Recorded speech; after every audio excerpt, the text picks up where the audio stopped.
పోకు దాటకూడదు, ఇది అయినాకనే దాటాలి.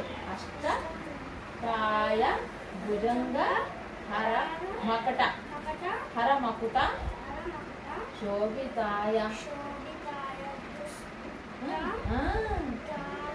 దుష్టదాన.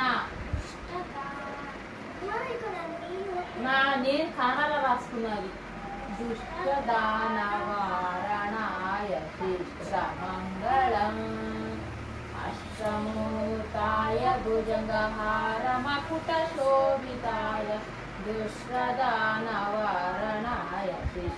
శిష్ట మంగళం. బిడ్డ ఇది అష్టమూర్తాయ. ఇది అయినాకనే ఇక్కడ ఏదైనా అక్షరం రావాలి. ఏదైనా ఈ లైన్ కానీ ఈ లైన్ కానీ ఏదైనా ఇది అయినా ఇది చదివినాక ఈ లైన్కి రావాలి. అట్లా అష్ట